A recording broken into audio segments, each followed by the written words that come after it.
The piano in the empty bar. The hymn began on the piano, though Luke Anderson was alone in the closed jazz bar after midnight. One note, then another, soft as rain tapping the iron balconies above Royal Street. Then the melody unfolded from the old upright in the corner, a church tune he had not played in 15 years and had spent nearly as long trying to forget. Luke stood behind the bar with a wet towel in his hand, the last glasses stacked upside down, the last tourists gone, the neon sign in the front window buzzing blue against the dark. The room smelled of spilled bourbon, lemon peels, floor cleaner, cigarette smoke trapped in wood from older decades, and the damp breath of New Orleans after a storm. No one sat at the piano. The bench was empty. The lid was closed over yellowing keys. Yet the hymn moved through the shadows as tenderly as a hand finding the back of a lost child. Luke did not move at first. He knew pianos. He knew their tricks. Old strings pinged when humidity changed. Hot petals creaked. Wood settled. A stray draft from the alley door could stir a loose page of sheet music and make a drunk man believe in ghosts. But this was not settling wood. This was a melody, slow and deliberate. The one his grandmother used to sing while ironing shirts before Sunday service. The one Reverend Caleb Price had played at the little church on St. Charles Avenue when Luke was 12 and still believed music came straight from heaven if you sat still enough to hear it. The tune was Just As I Am. Luke's mouth went dry. Outside, a streetcar bell clanged somewhere far down Canal, dull in the wet night. The French Quarter had gone into its after-midnight breathing, not quiet exactly, but emptied of its first mask. A few laughing voices stumbling toward hotels, the rumble of delivery trucks, the drip of water from wrought iron railings, the distant horn of a riverboat on the Mississippi. Inside the Blue Lantern Jazz Bar, where Luke played 4 nights a week and drank on the nights he played and drank worse on the nights he did not, the hymn continued from a piano no hands touched. He set the towel down. Not funny, he said, though there was no one to hear him. The last note trembled and faded. The bar returned to itself. The red-shaded lamps, the framed photographs of musicians dead and famous, the small stage with a microphone stand leaning slightly left, the upright piano with its chipped black finish and brass casters, the floorboards sticky despite mopping, the mirror behind the bar reflecting a man who looked older than 41. Luke's reflection stared back. Dark hair threaded with early gray, beard untrimmed, black shirt open at the throat, eyes rimmed red from smoke, sleeplessness, and the 2 shots he had promised himself would be the last before closing. His hands shook. They had been shaking more often lately, especially in the mornings before the first drink settled his nerves. He hated that. His hands were the one part of him he still trusted, the one proof that he had not ruined everything. They had carried him from church basements to conservatory auditions, from wedding gigs to Bourbon Street stages, from gospel chords to jazz voicings thick enough to make strangers stop mid-sentence. His hands knew hymns, blues, stride, ragtime, bebop, funeral marches, love songs, dirty bar requests, and the secret language of late-night loneliness. They had signed autographs once, long ago. They had also opened bottles at 10 in the morning, crushed pills on bathroom counters, and pushed away people who loved him before they could ask for what he had already spent. He walked toward the piano slowly, each step loud in the empty bar. A row of chairs sat upside down on tables. A half-burned candle guttered near the stage. The rain had stopped, but water still ran in thin streams down the front window, distorting the neon sign until the word lantern looked like it was drowning. Luke lifted the piano lid. The keys lay still. Some were chipped. The middle C had a hairline crack near the edge. He pressed it. The notes sounded dull, familiar. He played the first 3 notes of the hymn, stopped, and snatched his hand back as if the keys were hot. No, he whispered. A laugh rose in him, brittle and frightened. Maybe he had played it himself and forgotten. Blackouts had been shorter lately, but not gone. Maybe he had sat down after the last customer left, drifted into a tune from childhood, then stumbled to the bar and imagined the rest. That explanation would have comforted him if it were not also terrifying. He closed the lid. His phone buzzed on the bar, vibrating against a stack of coasters. He flinched. The screen showed a name he had not seen in years. Reverend Caleb Price. Luke stared until the buzzing stopped. Then it started again. He almost let it ring out. He had avoided Caleb for more than a decade with the skill of a man avoiding not only a person, but an entire version of himself. Caleb had been young once, youth pastor first, then associate pastor, then the senior pastor of Grace Harbor Church after old Pastor Miles retired. He had taught Luke to read chord charts, given him a key to the church sanctuary when practice rooms were full, bought him po'boys after his first recital, and said, "Son, the gift will ask you who you serve. Answer carefully."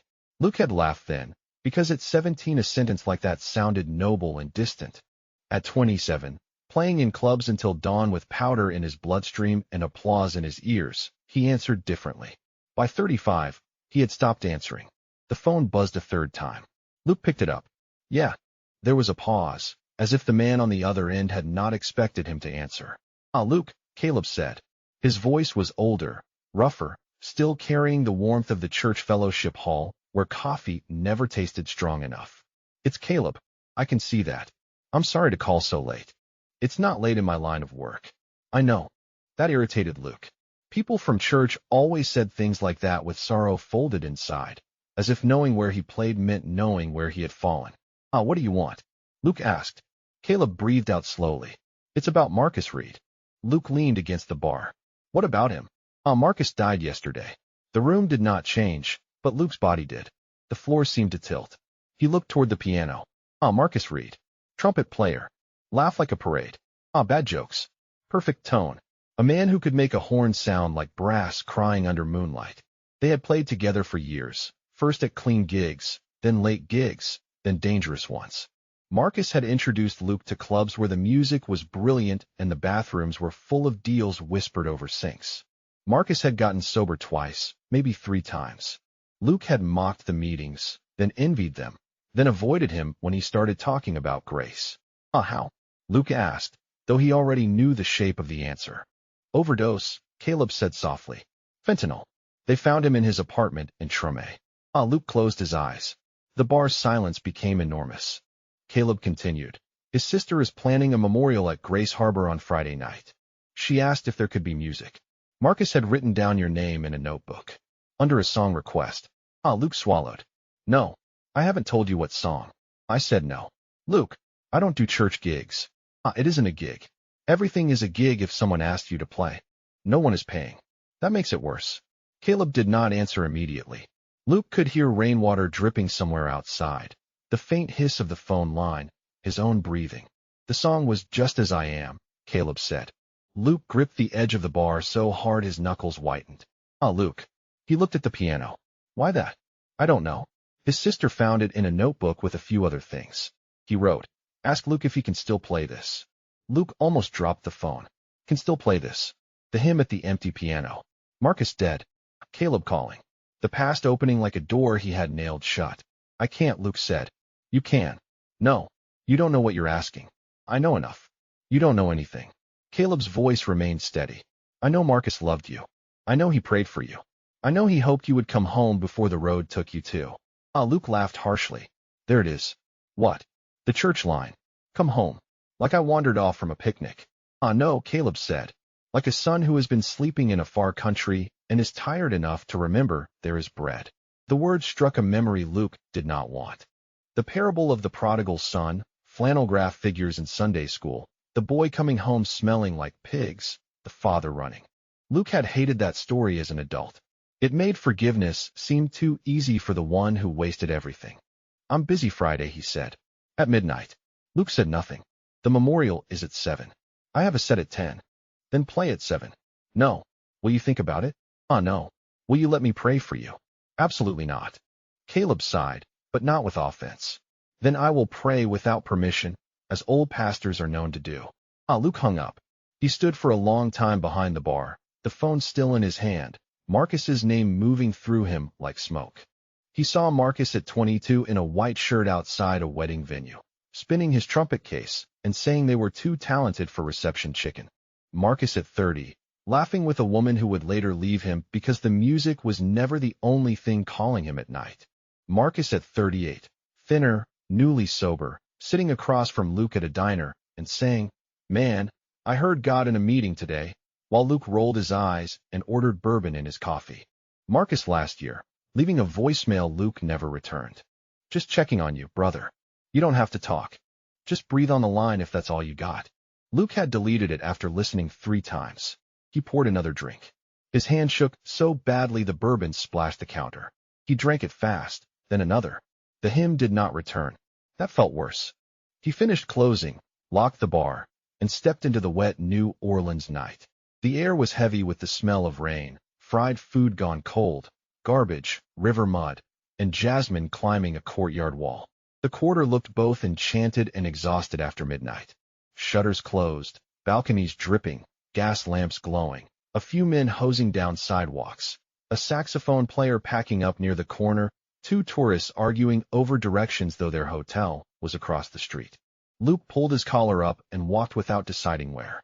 His apartment was above a shuttered antique shop 3 blocks from the bar. The stairs smelled of mildew and old paint.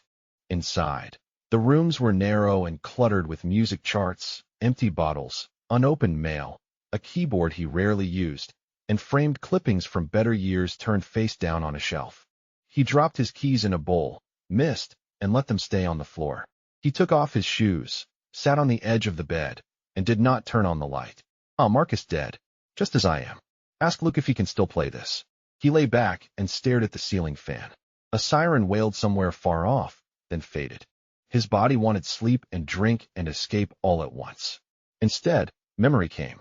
He was 8 years old, sitting beside his grandmother at Grace Harbor Church, feet not touching the floor, listening to the choir sing.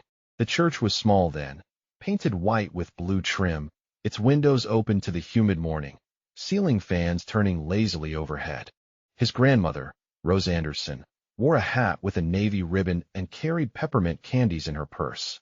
She sang every hymn as if each line were a letter from home. Luke had pressed his ear to the piano after service once, feeling the vibrations fade through the wood. Pastor Miles found him there and laughed. "Boy, you listening for angels?" Luke had said yes because he was 8 and had not yet learned embarrassment. Pastor Miles told his grandmother, "Get that child lessons." His grandmother cleaned houses to pay for them. Luke remembered the first time he played for church.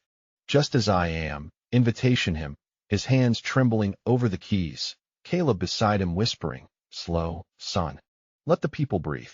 Afterward his grandmother hugged him so hard his ribs hurt. "God put music in you," she said. "Don't you sell it cheap." He sold it gradually, not all at once. That was the part people missed.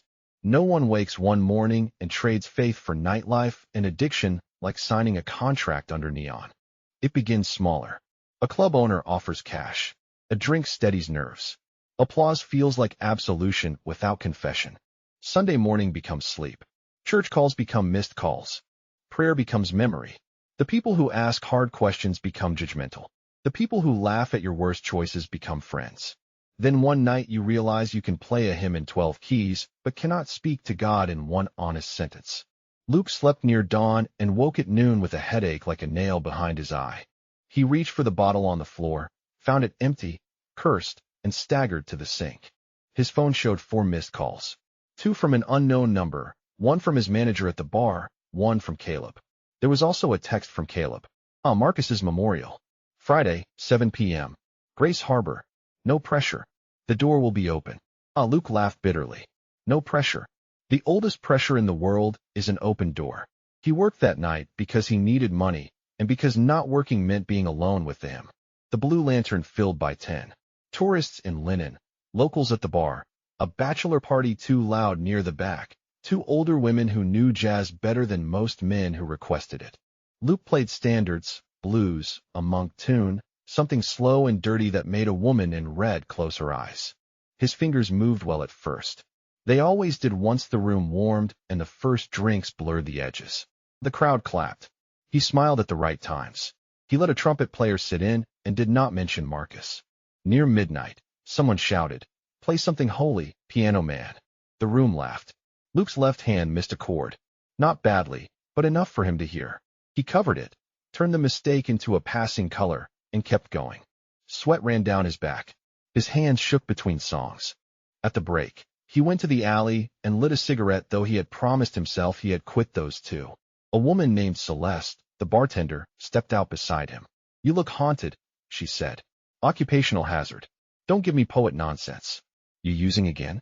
He looked at her sharply. Celeste was not church people. She had silver hoops, tattoos down one arm, and the tired eyes of a woman who had seen too many musicians confuse talent with immortality. I'm fine. That's what Marcus said. Luke flicked ash into a puddle. Don't. I went to his apartment once with soup. He wouldn't open the door. Said he was fine through the wood. Dead people love saying fine before they go. Luke turned on her. You think I don't know? I think you know and don't care enough yet. That's supposed to save me. No. I'm a bartender, not Jesus. She softened. But I liked Marcus. And I like you when you're not being a walking funeral rehearsal. He laughed despite himself, but it hurt. Celeste took the cigarette from his hand and crushed it under her boot. Memorial Friday. You going? Everybody know about this but me. Marcus knew people. He also owed people. Sometimes same list. She opened the alley door. You should go. I have a set. You have a death wish with a tip jar. She went back inside. Friday arrived with rain again, warm and sudden. Luke woke sick, sweating through his sheets. He had meant to drink less Thursday, then more, then something else because a sax player had some and Luke's body had become skilled at negotiating against his soul. By late afternoon, he sat on the bathroom floor with his back against the tub, trying to steady his breathing. The memorial was at 7. His set at the Blue Lantern was at 10. He told himself he could do both. Play the hymn, if he went. Play the bar, because rent existed. Drink enough to stop shaking, but not enough to slur. Smile. Survive. Repeat. At 6, he dressed in a black shirt and jacket. At 6:30, he stood outside Grace Harbor Church under an umbrella he had found broken in his closet. The church looked smaller than memory and larger than courage. White clapboard, blue trim, a ramp along the side, crepe myrtles dripping rain, lights spilling from the sanctuary windows. A banner near the door read, "Come to me, all who are weary." Luke nearly turned around. That verse had always sounded like an accusation when you were determined to remain tired. An older woman at the door smiled. You here for Marcus? Luke nodded. Sanctuary's through there. Food downstairs after. Food downstairs after. He remembered. Casseroles, coffee, folding tables, old ladies pressing plates into hands because grief must eat whether it wants to or not. Inside, the sanctuary smelled of wood polish, raincoats, and faint incense from some service earlier in the week. The piano sat to the left of the platform, not the old upright of his childhood, but a polished grand donated by someone with money and a plaque. Luke's stomach twisted. People filled the pews. Musicians, family, church members, men from recovery meetings, women who had loved Marcus at different distances, a few people Luke recognized from bars looking uncomfortable in daylight clothing. At the front stood a framed photo of Marcus holding his trumpet, grin wide enough to forgive the world in advance. Caleb found Luke near the back. He was taller than Luke remembered, broader in the shoulders, beard gone gray at the chin. His eyes were the same. Kind, serious, too perceptive. You came, Caleb said. I haven't agreed to play. I know. I'm here to pay respects. That is enough. Luke hated that it was not a trap. Where's his sister? Naomi is up front. She knows you may or may not play. Good. Caleb lowered his voice. Are you well? Luke almost laughed. At a memorial. You know what I mean. I'm standing. Sometimes standing is all we have. The service began. Prayers. Scripture. A trumpet recording of Marcus playing Do You Know What It Means to Miss New Orleans. So beautiful several people began crying before the melody finished. Naomi spoke, voice shaking but clear. She described Marcus as brilliant, funny, infuriating, generous, unreliable, beloved. She did not hide the addiction. She did not make it the whole story. My brother was more than the way he died, she said. He was the music he gave us, the apologies he tried to make, the jokes he told when no one wanted jokes, and the little boy who once played trumpet in church so loud Pastor Miles said even the angels needed earplugs. Laughter and tears moved together through the room. Then Caleb stood. He read from Isaiah, When you pass through the waters, I will be with you. He did not explain too much. He spoke of Christ entering sorrow, of no life being reducible to its worst night, of mercy meeting people in alleys, apartments, pews, and hospital rooms. Luke listened against his will. Near the end, Caleb looked toward him. Marcus requested a hymn, he said. We were not sure whether it would be possible tonight. Every muscle in Luke's body tightened. People turned. Not all, but enough. He wanted to disappear.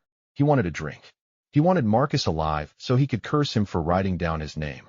Naomi stood and walked back to his pew. She was younger than Marcus by maybe 5 years, with his eyes and a black dress damp at the hem. She did not plead. She simply held out a folded page from a notebook. Luke took it. Marcus's handwriting slanted across the paper. If I go before I get it right, ask Luke to play just as I am. Tell him it's not because he's the best pianist I know, though he is when he's not showing off. Tell him I want him to remember we don't come clean. We come because we can't get clean alone. Luke's vision blurred. Naomi whispered, you don't have to. But he wanted you asked. His hands shook violently. He could not hide it. He looked at the piano, then at the side door, then at the aisle that led out into rain and neon and the blue lantern where he could still make the 10 o'clock set, still be who everyone expected, still pour music over the wound and call it living. He stood. For 1 second, he thought he was leaving. His body turned toward the aisle. Caleb did not move to stop him. That mattered. No one grabbed the prodigal by the collar in the story. The father waited. The road remained real. Luke took 1 step toward the back. Then the memory came. Not the empty bar, not the hymn, not Marcus's grin, but his grandmother's hand pressing between his shoulder blades as he sat at the church piano at 12 years old. Play like you're telling the truth, she had said. He turned around and walked to the piano. The sanctuary was silent except for rain ticking against the windows. Luke sat on the bench. The keys looked too clean. His hands hovered above them. Trembling so badly a murmur moved through the room. Shame rose hot in his face. He had played half-drunk before crowds that shouted his name. He had played with a fever, with a cut finger, with heartbreak, with rage. But this hymn, in this room, with Marcus's body absent and his own soul too present, terrified him. He pressed the first chord. It broke unevenly. He stopped. No one coughed. No one shifted. He began again, slower. The melody emerged plain. He did not dress it in jazz at first. He let it stand, simple as a man at a door with nothing to offer. His fingers stumbled on the second line. He breathed. Caleb, somewhere behind him, began singing softly, not into a microphone, just as a man helping another carry a tune. Naomi joined. Then an old woman. Then more voices. Luke did not sing. He played. At the final verse, something in him loosened. His left hand found gospel warmth, not performance, not showing off, but memory. His grandmother's living room, church fans, Marcus's trumpet, Caleb's whispered, let the people breathe, every lost night, every open door. He played as if grief were kneeling beside him. He played as if Marcus could hear. He played as if Jesus were not standing at the far end of a church aisle with crossed arms, but sitting beside every person who had ever tried and failed to come clean alone. The last chord faded. Luke kept his hands on the keys, head bowed. He was crying. He did not remember starting. The sanctuary remained quiet for several seconds. Then someone sobbed. Naomi came to the piano and placed a hand on his shoulder. He flinched at first, then let it stay. Thank you, she whispered. He wanted to say he was sorry. For Marcus. For not calling. For not being sober. For making beauty in rooms that destroyed him. For being alive when Marcus was not. But the only words that came were, I can't do this anymore. Naomi squeezed his shoulder. Then don't do it alone. That sentence became the hinge of Luke Anderson's life, though hinges do not feel important while opening. After the memorial, he did not go to the Blue Lantern. He stood in the church hallway while people ate gumbo and red beans downstairs, and he called Celeste. I'm not coming in, he said. You sick?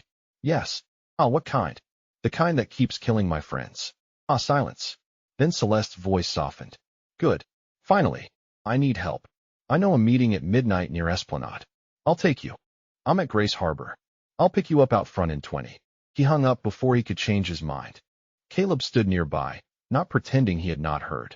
Will you sit with me till she comes? Luke asked. Yes. They sat on a bench in the hallway beneath a bulletin board crowded with church notices. Choir practice, food pantry, youth car wash, prayer group, recovery meeting Thursdays, a flyer for grief counseling. The ordinary paper life of a church. Luke clasped his hands to hide the shaking. I'm scared, he said. Caleb nodded. That's an honest beginning. I don't know if I believe like I used to. Come as you are. Luke let out a broken laugh. Too soon.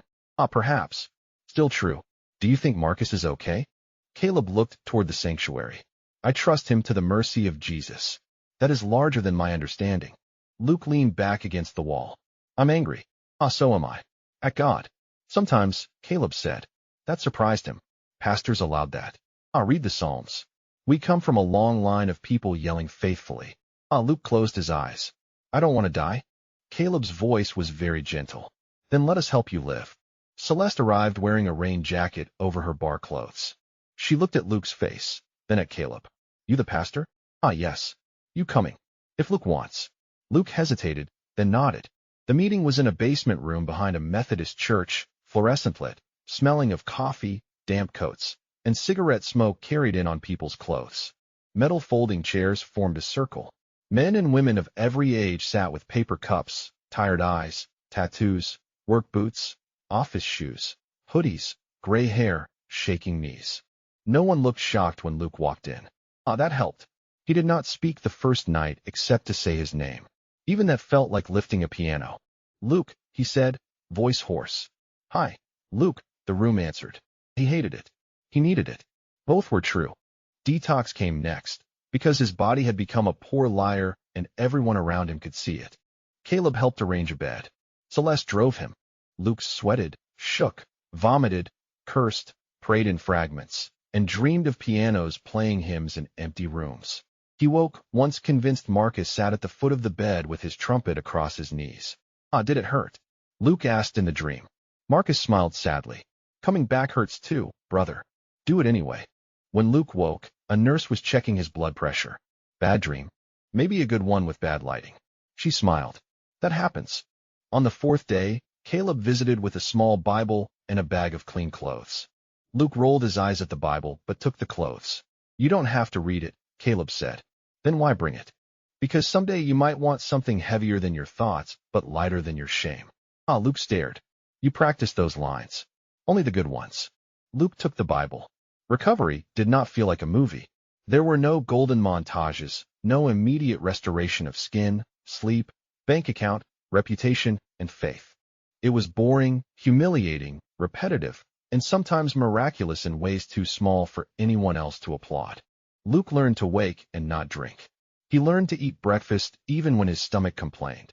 He learned to sit in meetings and listen to people tell the truth without turning it into material for clever songs. He learned to call someone before the craving became command. He learned that shame loved isolation and hated schedules. He learned that prayer could be as simple as, Jesus, I'm not using for the next 10 minutes, and then 10 minutes later, saying it again. He did not return to the Blue Lantern for a month. When he finally did, it was afternoon, the bar closed, sunlight striping the floor through dusty blinds. Celeste let him in. You look less dead, she said. You always know what to say? I do, actually. The piano sat in the corner. Luke approached it carefully. No one played. The room felt smaller without crowds, less glamorous, more honest. Cracked leather stools, chipped paint, stale smell under the lemon cleaner, posters curling at the corners. How many nights had he mistaken noise for belonging here? How many times had the stage applauded what was disappearing from him? I can't play nights, he said. Celeste leaned against the bar. Figured. I owe Benny for missed sets. Benny can get in line behind everyone who thinks musicians are machines. I don't want to leave you short. Luke. Her voice softened. You already left yourself short for years. Go get well. He looked at the piano. Can I play something? Just once. Empty room. Celeste nodded. He sat. His hands still trembled sometimes, but less. He played a blues first, slow and spare. Then a hymn. Not because the piano began without him, but because he chose it. The notes filled the empty bar differently now. No ghost. No accusation. A farewell, maybe. Or a blessing. Celeste wiped the counter and pretended not to cry. Grace Harbor became part of his recovery before he admitted he had returned to church. At first he came for meetings in the basement. Then Caleb asked if he could tune the old upright in the children's room. Then someone needed music for a Wednesday prayer service. Then Luke found himself sitting in the back pew on Sunday, leaving before the final blessing to avoid conversations. People noticed him, but mostly let him be. The church had aged. The paint peeled in places. The choir was smaller. The coffee was still terrible. Yet when the congregation sang, imperfect and earnest, something in Luke's chest loosened. One Sunday, Caleb preached on the story of the man by the pool of Bethesda. Jesus asked him, "Do you want to be made well?" Luke almost laughed out loud. It seemed like an obvious question until it wasn't. Getting well meant losing excuses, changing friends, feeling pain without anesthesia, grieving Marcus, remembering his grandmother, making apologies, sleeping badly, and discovering who he was without applause after midnight.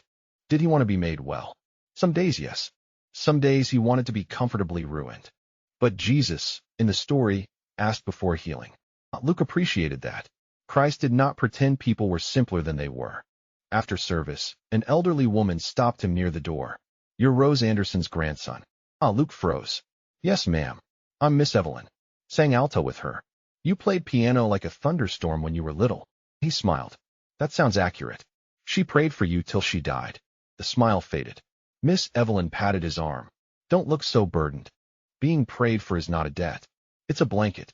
Use it." He carried that sentence all week. At 2 months sober, Luke began composing again. Not for clubs. Not for money at first. In the small practice room at Grace Harbor, on an upright piano with a sticky G, he wrote pieces that sounded like the city and the church arguing and embracing. Rain on shutters, second-line rhythms slowed into prayer, blues chords under fragments of hymns, silences where a trumpet might have answered. He wrote one for Marcus called Brother, Breathe. He wrote one for his grandmother called Peppermints in the Pew. He wrote one he could not title for himself. Caleb listened sometimes from the hallway. "You know doors work both ways," Luke said one afternoon without turning. "I am not in the room. You are spiritually loitering." Caleb stepped in. "That last piece. What is it?" "I don't know. It sounds like someone walking home, but stopping a lot." Luke looked at him. "That's annoyingly exact. A pastoral gift. Pastoral nuisance." Caleb smiled. "Play it at the recovery service next month." No. You didn't ask what service." "I heard enough. It's a candlelight service for people grieving addiction, mental illness, and lost years. Not just death. Lost years, too." Luke stared at the keys. Lost years. There were so many. Years in smoky rooms. Years avoiding calls. Years spending rent on substances.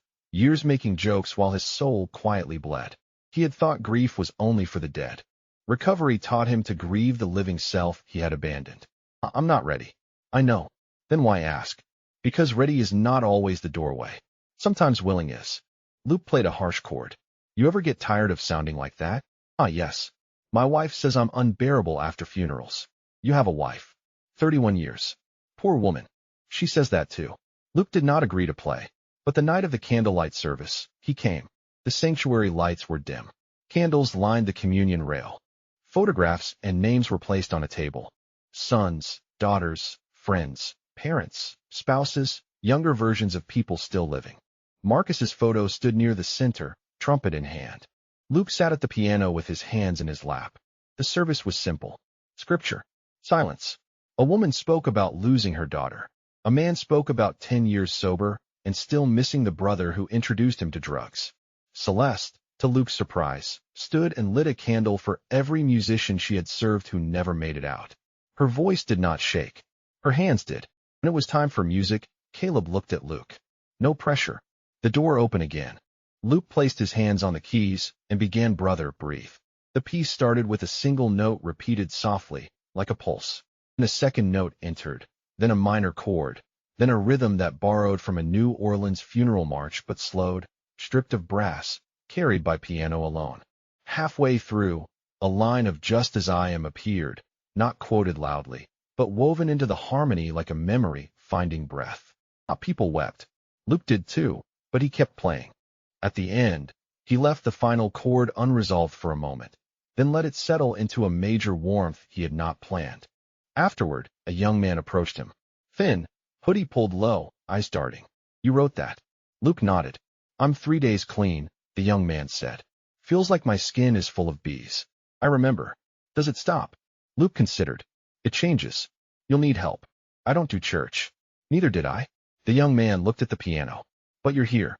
Barely some days." "That enough?" Luke heard Caleb's voice in his memory. "Sometimes standing is all we have." "Tonight it is," he said. The young man's name was Aaron. He came to a meeting the next week. Not because Luke saved him. Luke knew better than to claim that. People in recovery were not rescued by a single song like drowning men pulled into boats by movie heroes. They were helped by 1,000 ropes. Meetings, sponsors, doctors, prayers, meals, honest calls, locked doors avoided, open doors entered, Grace repeated until believed for one more day. But the song had been one rope. Luke held that humbly.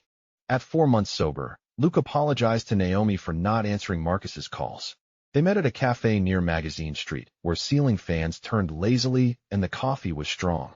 Naomi listened without making it easy. He loved you, she said. I know. He was angry with you too. I know. He said you made him feel weak when he tried to get better. Luke looked down. That one landed deep. I was jealous, he said. He was trying. I wasn't. Naomi stirred her coffee. I forgive you for not calling him back. I don't forgive you on his behalf for everything else. That's between you and God, and whatever Marcus would say if he could. Luke nodded. That's fair. He'd probably call you an idiot. Luke laughed through tears. That's also fair. She slid Marcus's old notebook across the table. I want you to have this. There are song fragments. Prayers, I think. Grocery lists. It's a mess. Like him. Like all of us. At home, Luke opened the notebook. Marcus had written melodies in pencil, some barely more than intervals. Between them were lines. God, if you are still following me, make noise. Don't let Luke disappear. Teach me to want light. A grocery list included eggs, coffee, toothpaste. Call Naomi. Meeting, brief. On one page, surrounded by scribbles, Marcus had written, if grace is real, it better come into bars too. Luke touched the words. It had. By 6 months sober, Luke had work again, different work. He taught beginner piano lessons at Grace Harbor on Tuesdays and Thursdays for children whose parents could pay little or nothing. He played Sunday services twice a month, though never in a polished church way. His hymns carried blue notes, pauses, and the ache of streets after rain. Some older members complained at first that holy, holy, holy sounded like it had wandered through a jazz club and needed directions. Miss Evelyn told them to hush. The Lord made seventh chords too, she said. Luke also began playing at memorials, recovery gatherings, hospital chapels, and once at a shelter where a man requested something that sounds like not dying. Luke played for 10 minutes, and afterward wrote that phrase in his notebook. Not dying became a piece. Money was tight. Sobriety did not pay like nightlife. He moved to a smaller apartment, sold some equipment, and let Caleb help him apply for a small arts grant through the church, which bruised his pride less than he expected and more than he admitted. Celeste hired him for early evening sets at the Blue Lantern once a week, alcohol-free, tip jar shared with a rotating young musician. Benny, the owner, complained until the first night drew a crowd that listened instead of shouted. Luke ended each set with an old hymn reworked into jazz. Tourists loved it. Locals understood more. One night, after playing Come Thou Fount, careful not to sing more than a few words, Luke saw Aaron sitting near the back, 30 days clean, drinking soda with both hands wrapped around the glass. Celeste leaned across the bar and whispered, "Look at that. Your death wish got a ministry." Luke groaned. "Don't call it that." "What ministry? Sounds like paperwork and casseroles." "From what I hear, Jesus did pretty well with food." "You've been talking to Caleb." "Everybody talks to Caleb. Man appears when coffee is weak and souls are dramatic." Luke laughed. It felt good. But recovery was not a straight hymn. At 7 months, after a hard call from an old dealer, Luke stood outside a liquor store for 11 minutes in the rain. He could smell himself shaking. He had cash. He had excuses. He had loneliness, so sharp it felt righteous. He thought of Marcus. He thought of his grandmother. He thought of Jesus asking, "Do you want to be made well?" He did not feel noble. He felt furious that one decision could still weigh so much after months of decisions. He called Caleb. No answer. He called Celeste. No answer. He called Naomi, surprising himself. She answered on the second ring. "Luke? I'm outside a liquor store." "Okay. I want to go in." "Okay. Are your feet moving?" "No." "Good. Don't move them toward the door." Rain ran down his face. "I hate this." "I know." No, you don't." "No," she said. "I don't. But Marcus did. He called me once from outside a place. I talked about weather for 20 minutes. Luke looked up at the flickering sign. "Then talk about weather." Naomi talked about the rain, about how New Orleans rain always seemed personal, about her neighbor's cat, about the price of okra, about Marcus once trying to cook gumbo and nearly burning down her kitchen. Luke laughed once. The craving did not vanish, but it passed from command to noise. He stepped away from the door. One step, then another. "I'm walking," he said. "I'm proud of you. Don't make me cry outside a liquor store." Too late. Maybe. He went to a meeting. Then he went to Grace Harbor, though it was dark, and sat on the front steps until Caleb arrived with keys because Naomi had called him. Caleb sat beside him without saying too much. I almost went in, Luke said. But you didn't. I wanted to. But you called. Luke put his head in his hands. I'm tired of being one phone call away from wreckage. Caleb looked toward the street. Maybe everyone is one grace away from something. Wreckage, yes. Also rescue. Luke absorbed that. The city smelled of rain and magnolia. Somewhere, faintly, music from a passing car thumped down the avenue. Will I always be like this? You will always need grace. That's not comforting. It becomes more comforting when you stop thinking needing grace makes you defective. It makes you human. Luke leaned back against the step. Do you ever get tired of saving people? Caleb shook his head. I don't save people. Jesus saves. I answer phones badly and unlock doors. Luke smiled in the dark. You're better at it than you think. So are you. At 1 year sober, Grace Harbor hosted a concert called Songs for the Lost and Found.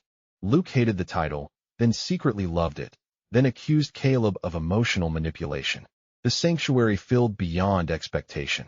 Church members, musicians, people from meetings, neighbors, Marcus's sister, Celeste, bar regulars, kids from piano lessons, and strangers who had seen a flyer at a coffee shop. No admission. Donations went to a recovery fund for musicians needing treatment, counseling, transportation, or simply a safe room for a night. Luke wore a dark suit that fit better than the one he had worn to Marcus's memorial, because his body had begun forgiving him too. His hands still trembled before he played, but now the trembling did not always mean danger. Sometimes it meant reverence. He began with Brother, Breathe, then Peppermints in the Pew, then Not Dying, which made Celeste cry openly and blame allergies. He played pieces built from stories people had trusted him with. A mother lighting a candle for her son, Aaron's first week clean, Miss Evelyn singing alto through arthritis, Caleb laughing in a hospital hallway, Marcus's trumpet line unfinished but not silent. Between pieces, Luke spoke briefly. I used to think being lost meant you had to find your own way back before God would open the door, he said. I was wrong. Sometimes the door opens first. Sometimes it sounds like a hymn in an empty bar. Sometimes it sounds like a pastor calling when you don't want to answer, or a friend who died leaving you one last request, or a bartender telling the truth in an alley, or a room full of people saying your name when you can barely say it yourself. I don't have a neat story. I have today. I have these hands. I have mercy I did not earn. That's enough music for now. The final piece, he played Just As I Am. His hands trembled at the beginning, as they had at the memorial, but he did not fear the trembling. He let the hymn breathe. He let jazz harmonies enter like streets leading toward church doors. He let silence sit where shame used to rush. The congregation joined softly, careful with the words, and Luke played not as a man proving he had returned, but as one still returning, which was the truer song. Afterward, people stood. He did not know what to do with applause in church. Caleb rescued him by embracing him. Naomi hugged him next. Celeste kissed his cheek and said, You still owe me for covering your shifts, which meant she was proud. Aaron, now 6 months clean, asked if he could learn piano. Luke said yes before fear could object. Late that night, after everyone left, Luke remained in the sanctuary. The lights were low. The piano lid was open. Rain tapped the windows. He sat at the bench and placed his hands on the keys, not playing yet. The room felt full, not haunted, exactly, but accompanied. He thought of Marcus, his grandmother Rose, the boy listening for angels, the man behind the bar, the first meeting, the liquor store, the hymn that began when he was alone and perhaps never had been. Lord Jesus, he said quietly, I don't know why you came after me like that. But thank you. The words were simple. No stained glass eloquence. No bargain. No performance. Just thanks. He played one chord, then another. A new melody came, hesitant at first, then clearer. It sounded like rain on Royal Street, like church bells through humidity, like a trumpet heard from far away, like a man taking a step away from a door that would destroy him and toward one that had been open all along. He wrote it down on a scrap of staff paper and titled it Open Door. In the months that followed, Open Door became the first song in a small collection Luke composed for people who felt lost. He played it in recovery rooms, shelters, church basements, hospital chapels, and once in the Blue Lantern after a woman requested something for my brother who won't come home. Luke told her, Then we'll play like the porch light is on. He did not know where the sentence came from. Maybe Caleb. Maybe scripture.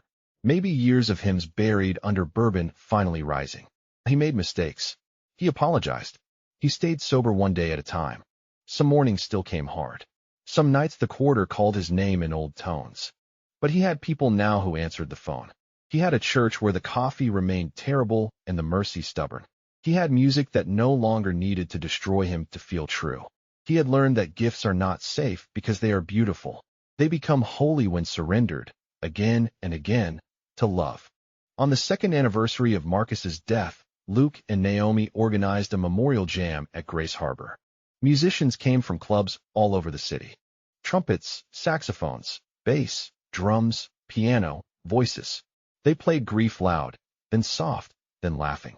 They played hymns with second-line rhythms and blues with prayers tucked into the breaks. At the end, everyone walked outside with candles, and a brass player led them down the block in a slow procession that turned joyful near the corner, as New Orleans knows how to do.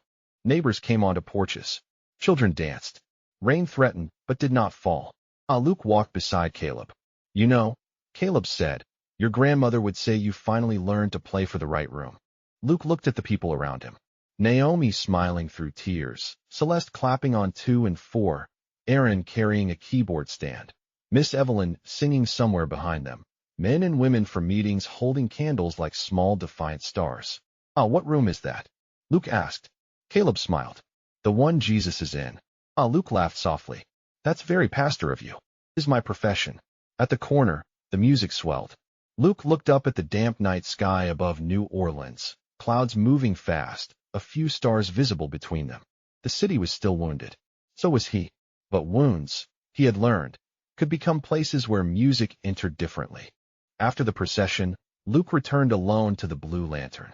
Celeste had given him a key for early practice sets. The bar was empty, chairs down, stage dark. He turned on one lamp near the piano. The neon sign in the window glowed blue. For a moment, the memory of that first night came back so vividly he stopped in the doorway. The hymn with no hands, the fear, the phone buzzing, Marcus's name. He sat at the piano. The room waited. This time, no unseen melody began. Luke smiled. He understood. Grace had played first when he could not. Now it had placed his hands back on the keys. He began the hymn himself. The notes moved through the empty bar, gentle and unashamed. Outside, New Orleans breathed after midnight. Wet streets, distant laughter, river air, a trumpet somewhere far off answering the dark. Luke played until the last chord faded, then sat in the quiet with tears on his face and peace, fragile but real, resting in his chest. He locked the bar and stepped into the night. Down the street, a church bell rang once. Though it was late, and perhaps he imagined it, he did not need to know. He walked toward home, hands in his pockets, sober under the humid sky, humming the hymn that had found him when he was alone. The first time in years, the song did not sound like the past calling him back in shame. It sounded like Jesus calling him forward by name, one trembling note at a time.